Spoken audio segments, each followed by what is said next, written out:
Hello, and welcome to the Is the Primary Use of Zero Tolerance in Schools Ethical debate. For our debate, we've chosen an informal format. I'll be introducing you to the topic of zero tolerance, as well as introducing and summarizing each point-counterpoint we'll make throughout the debate. On the pro-tolerance side, we have Julie and Melissa, and on the con-tolerance side, we have Alicia and Anne-Marie, who will be illustrating and presenting research on their specific points. At several points throughout the debate, I'll also be fielding questions. So a common question people ask is, what is zero tolerance and when did it really gain popularity? Zero tolerance is a no exceptions policy that came into popularity in the 1980s when the war on drugs began, and zero tolerance drug policies were put into place at the state and federal level. In 1989, Congress passed the Drug-Free Schools and Campuses Act, which brought zero tolerance to the educational setting. This policy soon expanded past substance abuse, and in 1994, the Senate passed the Gun-Free Schools Act, which mandated that any school accepting federal funding must put into place a policy of at least a one-year expulsion of any student found with a weapon. In the 20 years since that law was passed, zero tolerance policies have expanded to anything including firearms, prescription recreational drugs, knives, threats, physical altercations, and any representation of a gun, whether it's real or fake. Proponents of zero tolerance emphasize the need for safer schools and praise the no exceptions format, saying it's the only policy that's strong enough to dissuade students from bringing violence to the educational setting. And opponents of the policy claim that zero tolerance is ineffective and it brings more harm to the students than good. So during our debate, we're going to be covering four main points. Is zero tolerance evidence-based? What is the impact of these policies on students? What are the legal issues surrounding these policies, and how are these policies being implemented? So our first point addresses the question of, is zero tolerance evidence-based? On the pro side, Melissa is going to discuss the necessity for zero tolerance policies and highlight cases where zero tolerance has successfully reduced violence in the educational setting. And on the con side, Anne-Marie will discuss recent research that has demonstrated that zero tolerance overall is not effective in reducing levels of violence in schools as was intended. So we're going to go first to Melissa to provide more details about the increasing violence that was occurring in schools in the 1990s and demonstrate how zero tolerance can effectively reduce that in ways that really weren't previously possible.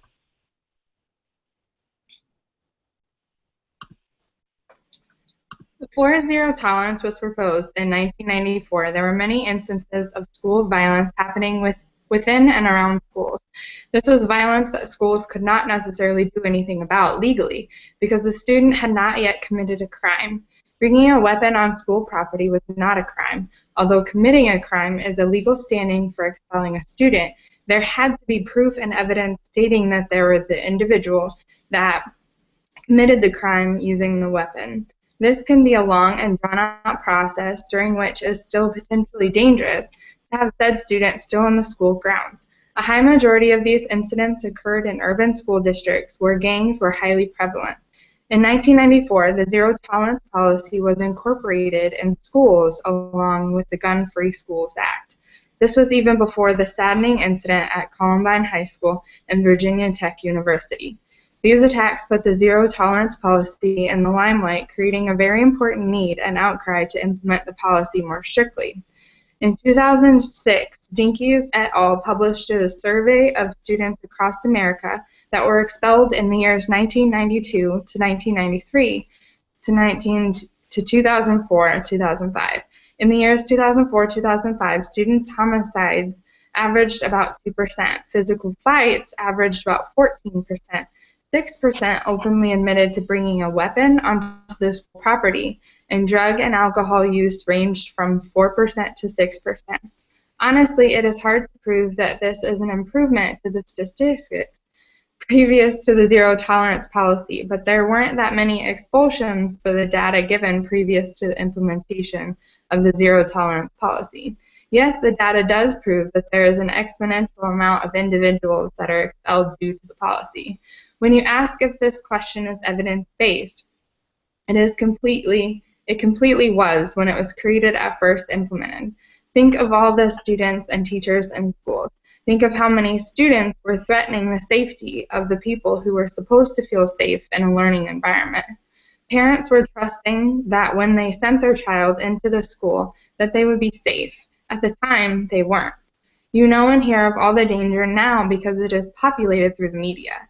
The media does not cover what happened in schools before the media was allowed to cover such events.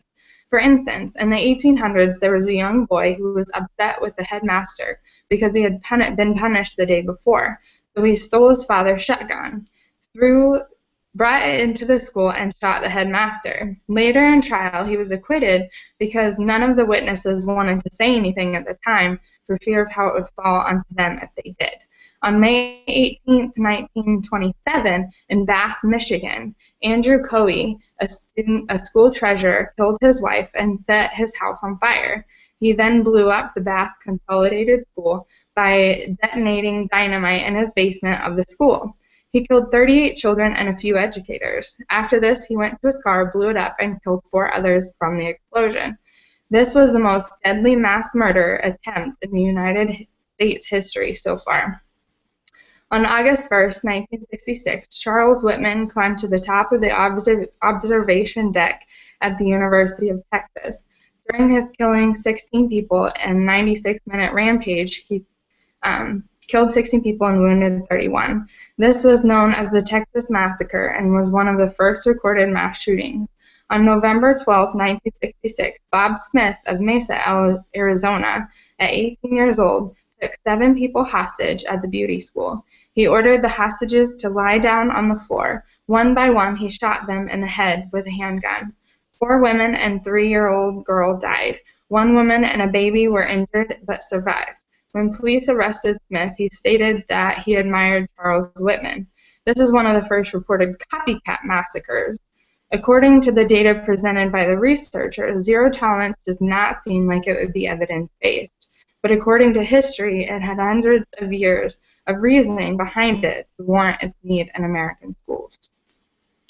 Thank you, Melissa. Now we're going to turn to Anne Marie, who's going to demonstrate that despite its good intentions, the majority of evidence shows that zero tolerance is not effective in reducing violence in schools. All right, so zero tolerance policies were originally implemented to put an end to the terrible instances of school violence that were occurring across the nation. The intervention was simple: the harsh punitive measures for students found with weapons on school property. It expanded into what it is today, which is harsh consequences for any violation of school rules. But in deciding if the intervention method is effective and if it's evidence-based, we have to go back to the No Child Left Behind Act in 2001, which sparked the conversation for evidence-based strategies and interventions in schools, requiring that educators implement strategies that had been empirically validated instead of basing off of opinions and experience of that an intervention had worked. So in doing this, it's going to create an environment in which students are all treated equally because it would be scientifically proven to have worked and not based on any biases. So if zero tolerance would be evidence-based, it would have to answer the question of, is it improving academic situations for students and decreasing the violence in those schools? And unfortunately, that answer is probably no. Findings show that zero tolerance policies are not evidence-based, and they're not the most effective treatment known today. They don't increase academic success or decrease violence, but instead they're showing that students are being pushed out of schools with out-of-school suspensions and expulsions for minor crimes, and they're missing out on their education and most likely being sent into the juvenile system because of being suspended and expelled. These policies are being implemented differently across school districts and do not have clearly defined procedures allowing for replication, which makes another argument for it not being evidence-based. I mean, as we learned at the beginning of the semester, the individual receiving the intervention is the most important factor when deciding if a method is effective. In the case of zero tolerance policies, the consumers would be the students.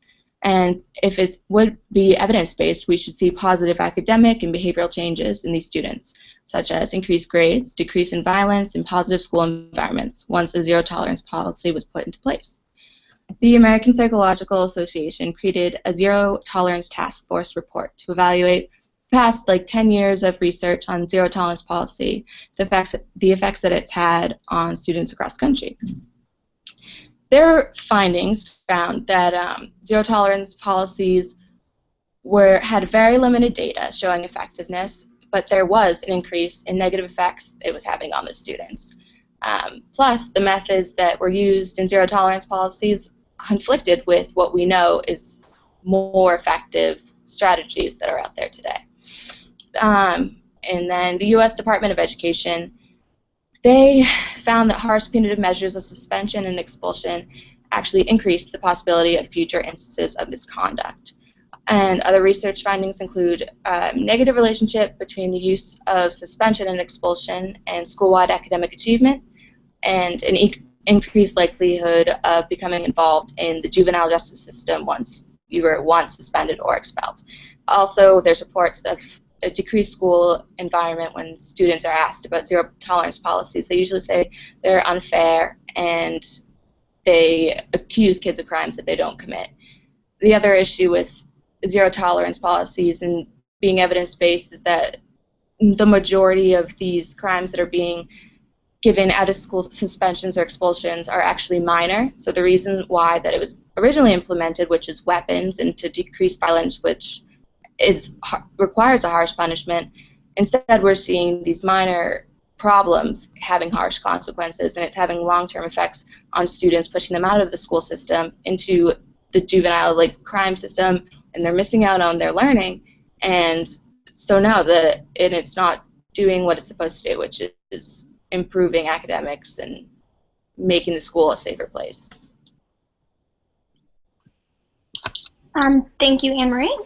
Our second point will be examining the impact zero tolerance policies have on the student population. On the pro side, Julie will be discussing the effects that bullying and violence in the educational setting can have on the students. And on the con side, Alicia will talk about the harmful impact zero tolerance policies have, both economically and socially. So we're going to start with Julie, who's going to demonstrate the necessity of zero tolerance policies by providing more details on the highly negative impact bullying has on students' mental health. Hi. Zero tolerance policies are necessary to promote effective discipline in the school setting.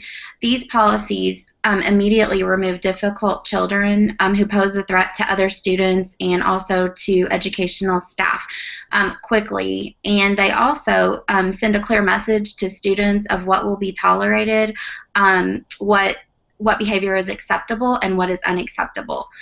This prohibits and protects the social and emotional well-being of students across the setting. Morris and Wells in 2000 report that after a Baltimore, Maryland school board implemented a zero tolerance policy, school-related arrests dropped 67% and school crime decreased 31%. Barton, Coley, and Winglisky found that schools with less strict discipline policies experienced higher levels of serious offenses. In order for students to appropriately focus on academic tasks, they should be able to feel safe and secure, and parents should be able to feel that their students are safe and secure when they're in the school setting. Many serious offenses that take place in schools put both the physical and emotional safety and well-being of students and the adults in the school at risk. Plus, if students are in fear, they are not going to be able to focus on academics.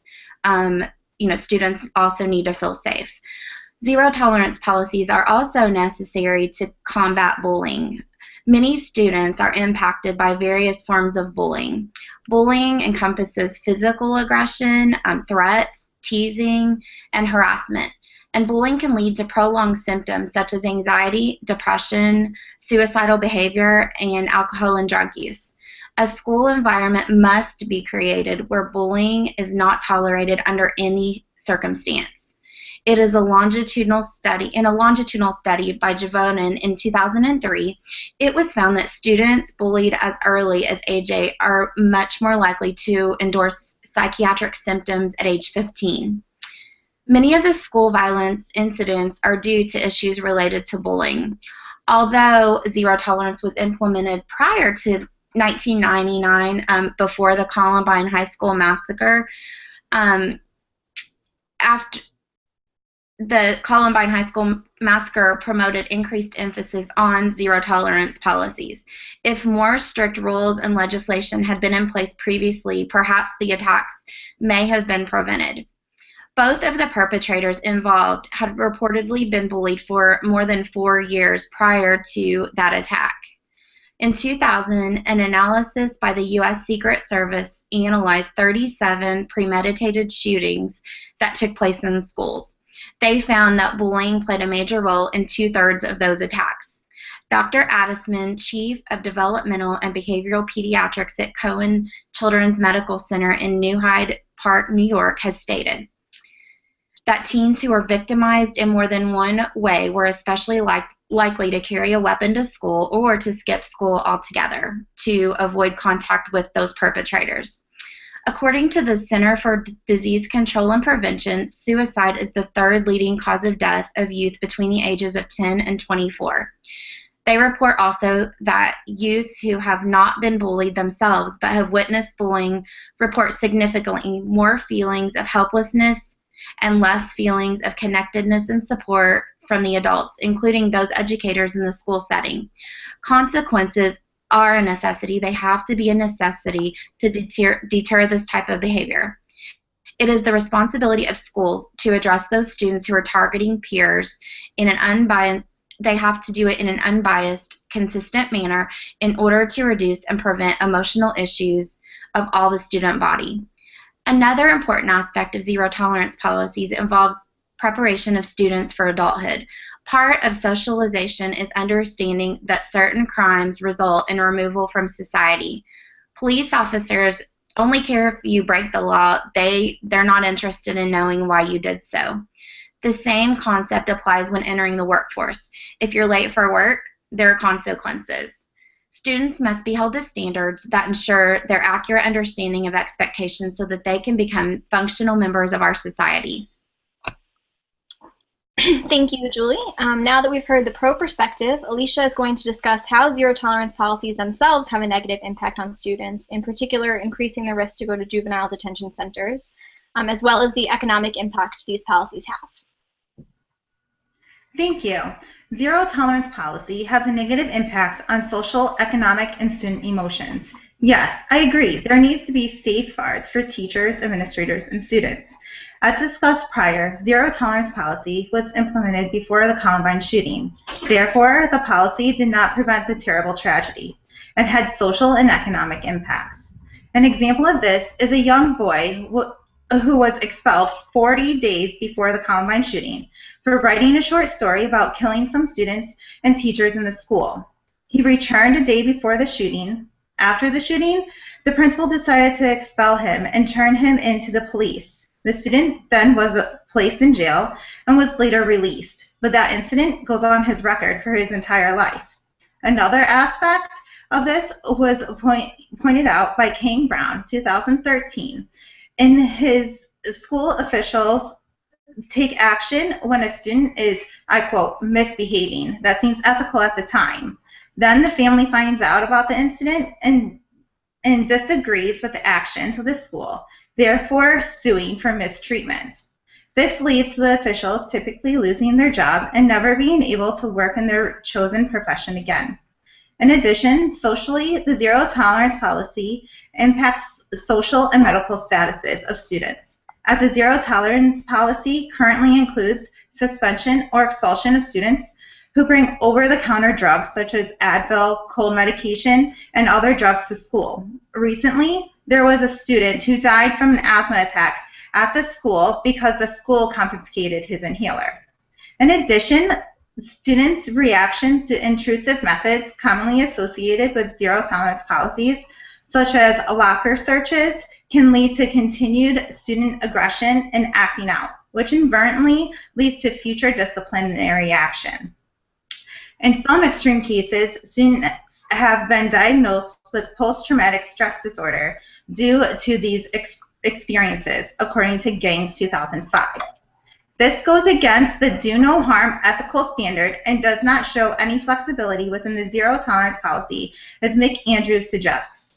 According to Smith, 2015, due to the increase of suspensions and expulsions from the zero tolerance policy in schools for things similar to the previously discussed scenarios, there is a direct link to the increase in juvenile and prison inmates.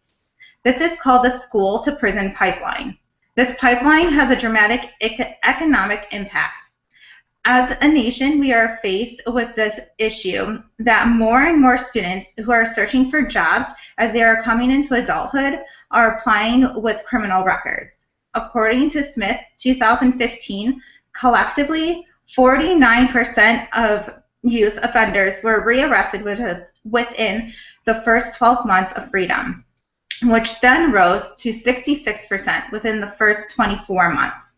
According to Fordman 2009, the small choices that they make as kids or high school students are staying with them for the rest of their lives. This affects their families that they may have. It also affects the welfare system due to the fact that they may not be able to get a job and provide for their family. According to Smith 2015, on average, states across the U.S. spend 2.8 times per prisoner as per public school student. In Michigan alone, 3.2 times the amount of money was spent per prisoner than per public student. Therefore, if the money was spent on the front end in the school to provide more support for the students, educate the teachers on behavior protocols, and determine why behaviors are happening for the student to decrease future incidents, this would lower the cost of prisons and lower impact on the welfare system, which ultimately would provide more ethical treatment to do no harm and take responsibility. As Julie stated, the policy is quick response to remove harmful students out of the school. However, as shown above, the policy is being used and implemented when there is no harm or threat to harm to other students, teachers, or administrators. Ethically, we need to approach each student with dignity and respect, as stated in the According Dignity, a core ethical value. As Rigby 2012 noted in her study, the zero tolerance approach is ineffective and fails to address the students as a person who is separate from their behaviors. Rather, the zero tolerance policy creates negative labels for students when they act out before determining the why. Rigby also expressed that bullying can happen for many different reasons, and in 20% of the time, the perpetrator were provoked previously by the victims, and the victim was not disciplined. Accordingly, 50% of bullying attempts were prevented when peers protested. Furthermore, 59% of school psychologists stated that zero tolerance policy was not effective in lowering the bullying within their schools. Thank you, Alicia. For our third point, we're going to discuss the legal issues surrounding zero tolerance policies. A common question here concerns the implementation of zero policies when it expands outside of the Guns Free School Act, like Alicia was just discussing. In this situation, it's up to the individual schools to determine what behavior qualifies for suspension or expulsion under their particular policy. So at this level, the policies are no longer the concern of the federal government. As a result, if students or families want to take legal action due to the consequences of the policies, they need to file a lawsuit directly with the school. So for the pro side, Julie is going to be discussing how zero tolerance policies are both legal and ethical when implemented consistently, providing a common ground that applies for all students. On the con side, Anne-Marie is going to discuss how the policies leave too much room for interpretation, leaving them vulnerable to potential lawsuits and constitutional violations. So first we're going to hear from Julie, who will give us more details regarding the legality of zero tolerance policies and the benefits they pose in reducing the potential for discrimination. Thank you. Not only do zero tolerance policies protect the students and the educational staff, but they also ensure that everyone is treated equally. When the policies are followed consistently, they prevent lawsuits for the schools individually. By having a universal zero tolerance policy in place and in the school handbook, and by appropriately implementing it, schools are protected from lawsuits that claim unequal treatment. The policies also protect against lawsuits from parents that claim that the school did not do enough to protect their children. There is no question as to whether discrimination has occurred, as favoritism is never a factor when zero tolerance policies are being followed consistently. The issue is that policies are sometimes written loosely, as the school rules are not and should not ever be negotiable. Failure of schools to adhere to these policies can result in civil lawsuits by those who are victims of school violence. Emily Olson, a 13-year-old student at Fairfield Middle School in Ohio, committed suicide on December 11, 2014, due to being bullied, harassed, and battered in the school setting and also online. Due to the school's alleged negligence in addressing the concerns presented by her parents previously to school officials on several occasions, a lawsuit was filed against the school system.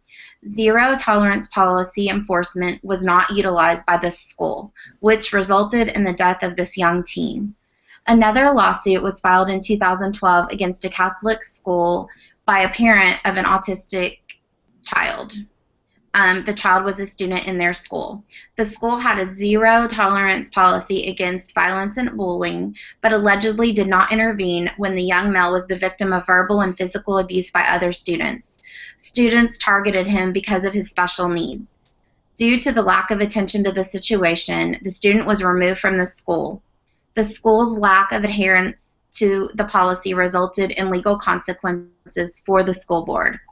When clear, defined, zero tolerance expectations are developed and implemented, they provide protection not only for the students, but also for staff and administrators of the school systems. Thank you, Julie. Now Anne-Marie is going to discuss how zero tolerance policies become a constitutional issue and leave themselves open to potential lawsuits from students and families of those who were impacted by the policy.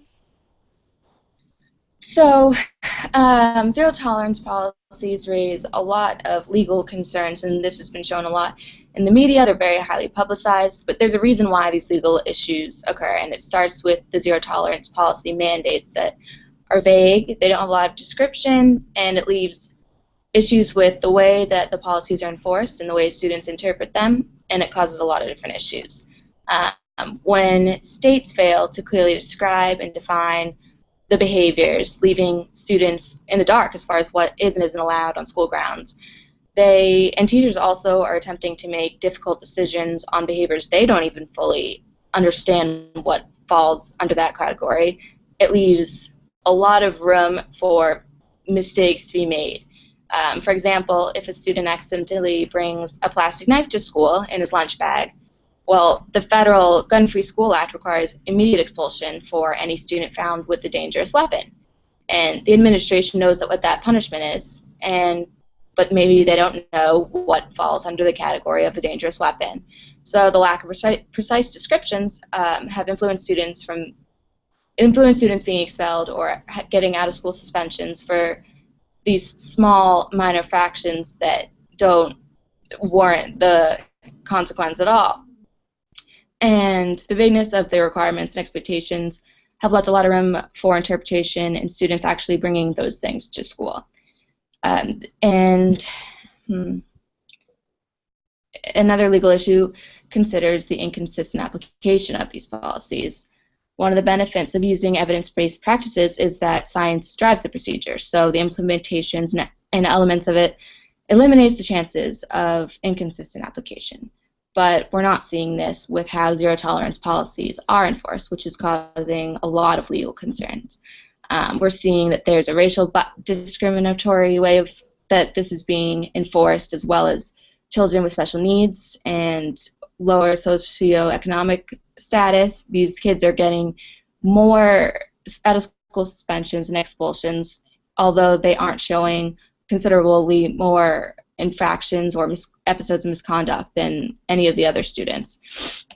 In Chicago, white males make up 41.3% of the city's public school students. African American males make up for 41.3% of the city's public school students, but they account for 71% of expelled students. African American men are most likely to be expelled and suspended at much higher rates than other students. The differential enforcement is also seen with students with special needs. If educators don't see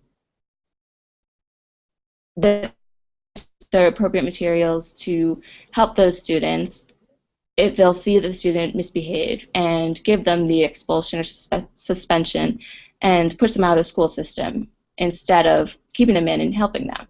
So they're definitely favoring giving these consequences to students that they'd benefit if they weren't in the school system anymore. In 2000, a study by the Advancement Project suggested that zero-tolerance policies were applied unfairly to students of color. The American Bar Association took this and passed a resolution opposing zero-tolerance policies and expressed how their discriminatory practices were not allowed, and that you can't base consequences off of a student's background, his or her history, or anything like that. The ABA decided that the one-size-fits-all policies, they violate the students' rights because they don't leave any room for figuring out the severity of what happened. The zero-tolerance policies also violate rights during search and seizures. The U.S. Supreme Court case, Safford Unified School District versus Reading, was a case in which a 13-year-old girl was strip searched because the administration thought that she had ibuprofen on her. So this went to the U.S. Supreme Court, and the judge ruled that it was unreasonable to strip search this student. The school explained that the vague description of drugs left administrators unsure if ibuprofen fell into that category, but that they knew that zero tolerance policies allowed them to do strip searches if they thought the student had a drug on them. So the judge said that they should have only searched her backpack and outer garments and to consider the extent of the danger in the situation. But it completely took away her rights were violated, and she was searched even though it was not warranted. And it's giving administrators the power to do these things that are taking away their rights completely. So that was it was her Fourth Amendment right that was violated, which says that individuals, it protects them from being unreasonably searched, which we're seeing over and over again when students get their lockers searched, their cars searched. There needs to be a reason for this search, and students are getting searched regardless, and it's violating their rights. The other side of it is a violation of the Fifth Amendment, which protects individuals from being falsely accused for a criminal action, and if they are, there has to be a hearing and there has to be evidence. Punitive actions under the zero tolerance policy are harsh and immediate. They send kids away very quickly. Usually the students can't defend themselves. The context isn't really assessed during the consequence, so students are pushed out of the school. They can't do much about it, and it's on their criminal record in some circumstances, so it affects them for the rest of their life, and they can't protect themselves or have a hearing and prove that what they were doing wasn't what the administration thought. So it's giving a lot of consequences, and there's no room to prove that it wasn't fairly given. So. Thank you, Anne Marie. Fourth point implementation policy. For the pro side, Melissa is going to talk about policies and how they're meant to be implemented, what the correct implementation of them can do. And on the con side, Alicia is going to teach us how zero tolerance policies have grown too far outside of what they were intended and how these expanded implementations are unethical.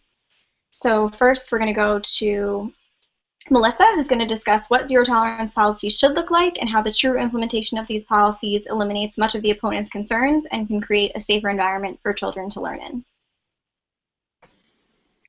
Thank you. As I previously stated, in the early stages of zero tolerance policy was implemented to protect students and staff.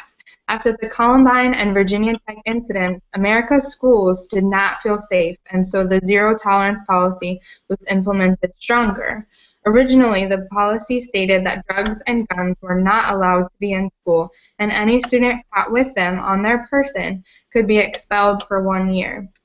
Every school that received government funding was required to adopt this policy to continue receiving government funding, but the implementation and the rules were up to the discretion of the state. Many people slam zero tolerance policy because it is not working. The policy from the national government only states that any persons with guns or drugs on their person are to be expelled for 1 year. People blame the government, but let's look at the specific states that have what they have done to the policy. In Michigan, students will be expelled if they bring anything that resembles a gun.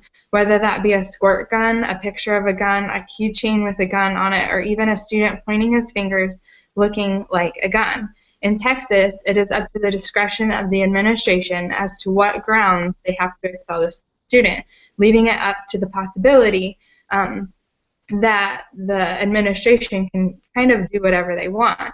The zero tolerance policies have changed due to state discretion, not the government. That means that we cannot control how the other states decide to implement zero tolerance. We can only look at our own state's requirements, and if we see issues with our own states, then we follow suit, just as anyone would do if they don't agree with a law. They talk to their state representative. The more outcry, the more change that will occur. So, for the stories that surround zero tolerance, such as the little girl that had a knife in her lunchbox, the young man who had a gun in his truck used for hunting, another boy getting expelled for having a keychain with a gun on the end, or another young man for bringing a water gun to school. Those are instances where the policy was not implemented as it was intended when it was proposed. But again, it was created at the discretion of the state. As we look at the studies and data of the students that have been suspended, expelled, or even legally punished for their actions, it was with a good purpose. It sets a standard for students to act and behave appropriately to those around them. People may argue that certain races or groups of people are being targeted, which is something that cannot be ethically proven or disproven because of the mass majority of those who are being expelled and suspended. In 2010, Dunbar and Varel conducted a study to assess the administrator's knowledge of what the zero tolerance policy actually stated and required. A majority of the administrators did not want to comment for the fact that they weren't sure, and only one administrator stated that he knew some of what zero tolerance originally meant, but that their school district had changed what zero tolerance means to their school, and so it had become a bit skewed based upon that. The study goes into the differences between zero tolerance implementation in rural schools and in urban schools. In the rural schools, there were just as many expulsions as the urban schools, but one thing was different: race. In the rural school, all of the individuals that were expelled were Caucasian. In the urban schools, all of the individuals that were expelled were either African American, Hispanic, or Asian. When Dunbar and Varel went back to look at the school population, there were only 2 students who were Hispanic in the rural schools, but there were only a few Caucasian students in the urban schools. So my question is, why is this strictly about race when we are not proportioning the actual race of the population in school that is reporting this? If we were to look at the percentage of those expelled to the percentage of population proportion to the race, we would find a correlation that would rule out the argument that the policy has become about targeting. Why has it come down to protecting those who have been targeted, when it should be about those who have been targeted the other way around? What I mean is that there are children out there that are targeted by their peers every single day. This targeting is very harmful. At a small rural school that implemented the zero tolerance policy in Princeton, Kansas, there was a young man that grew up in a good family but was always different than most of the kids. Even though there were only 48 kids in his class and nearly 200 in his high school, there weren't many kids that wanted to hang out with Laramie. He craved to be with the cool kids. One time, Laramie brought a knife to school with intentions of stabbing a student in the locker room after gym. The knife was confiscated, and Laramie was brought into the office. The principal sat down with him and talked with him through how he was feeling. The police were involved, and Laramie was suspended for 2 days. When Laramie came back, he suffered worse consequences from his peers, as they knew who he was going to stab, and so they fought back against him. This caused more distress for him than before. He became angry and decided to write that the whole school was going to die in red paint on the bathroom wall on a specific date. There was a bomb threat issued, and we were told not to come to school that day. Laramie didn't bomb the school that day, but he decided to take his own life instead.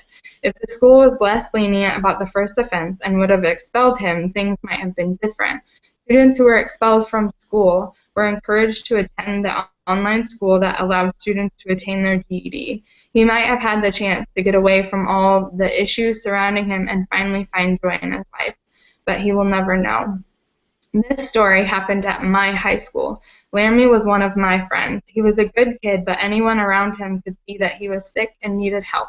Even though my school was a very small school, we ignored this. My point being, I'm fairly certain that the zero tolerance policy all by itself is not to blame. The real blame goes upon the states and the schools that have changed it and implemented those changes. I agree that some of what states and schools decide is very unethical. It's unethical to all individuals that surround the school environment. But the policy itself is a necessity to protect students and teachers in schools. Without the policy and the legal standing that it has, it is highly possible that America may go back to the time where it was not illegal to come to school with a weapon. It was not illegal to make threats. It was only illegal to kill or cause harm physically. Thank you, Melissa. For the con side, Alicia is going to discuss how zero tolerance truly is being implemented today and why this implementation is both harmful and unethical. Thank you. Melissa, I agree. The intentions of the zero tolerance policy was good, and when first written had a goal of keeping schools safe. Yes, the policy is determined by the state level. However, even at the state level, it continues to be produced by the state government. That being said, the zero tolerance policy is now being implemented above and beyond its intended reason at the state level, and it is creating points of concern with ethics, care of students, and impact on the student's life, as previously discussed. Let's start with a story, one of many. In October 2009, Matthew Wallen, a high school senior and an Eagle Scout, was suspended for 20 days for keeping a 2-inch pocket knife locked in a survival kit in his car. Even after a public outcry, the school refused to lift the suspension. According to Skidmore and Peterson, 1999, in many cases, the school administrators and school boards have not backed down when faced with public scrutiny. They claim that their hands are tied by the zero tolerance law, and the law needs to continue to be implemented, as well as, and I quote, to send a message to disruptive students. So for Matthew, he was used as a showcase, given the highest level of consequence for something that did not pose a threat to others. This goes against the do no harm, being just, according dignity, and accepting responsibility ethics. Another story that shows the zero tolerance implementing going above and beyond what it was intended is, as Whitman 2007 noted in his study, students are being kicked out of schools, suspended or expelled in some cases just for pointing their finger like a gun at another student. Although this act could be seen as a threat, how do we know if we don't dig deeper into the actual situation one by one? As pointed out by Mick Andrews, effective zero tolerance policies must specify consequences, allow flexibility, consider alternatives to expulsion, clearly define weapons, drugs, and inappropriate acts, as well as implement regular program reviews. Furthermore, sound policies must also allow for discretion, incorporate a range of sanctions that appropriately reflect incident severity, and be developed as part of broad policies for school safety. In both of these stories, the administrator could have dug a little deeper, looked at the situation as it was, then evaluate the level of safety concern. Then, after doing so, presented the consequence. For the student who pointed his finger like a gun, was he doing this to appear as a joke like a typical boy would do, or was he making a threat? These are important questions that should be asked and answered before the consequence is given to the child. When a problem behavior happens, there needs to be an evaluation of the situation to determine risk, safety, and level of harm to the student and others involved in the situation to determine the level of discipline or consequence, if any. This being said, the current zero tolerance policy is not being implemented or written as Matt Andrews suggested, which leads to concern of ethical issues with do no harm, being just, according dignity, and accepting responsibility. In addition, when looking at zero tolerance theoretically, one lens to look through is social control theory, which has 4 components: attachment, commitment, involvement, and belief. According to Morgan and Walker, 2012, when looking at zero tolerance in this viewpoint, it fails on all 4 components. For example, exclusion Expulsion and out-of-school suspension reduces the student's commitment and involvement in their education, which can lead to future behavior difficulties or negative impacts on the student's future as well as community, as previously discussed. Thank you, Alicia. So another common question we could ask here is, what are the alternatives to zero tolerance? Proponents of zero tolerance theory, like Melissa was stating before, would argue that an effective alternative to today's implementation is simply implementing zero tolerance as it was originally intended. However, there are other effective policies that include things like school-wide positive behavior supports, which emphasize prevention and positive reward systems rather than consequences and punishment. So that wraps up our Is Zero Tolerance in Schools ethical debate. If you have any questions, don't hesitate to ask in the discussion board, and thank you for watching.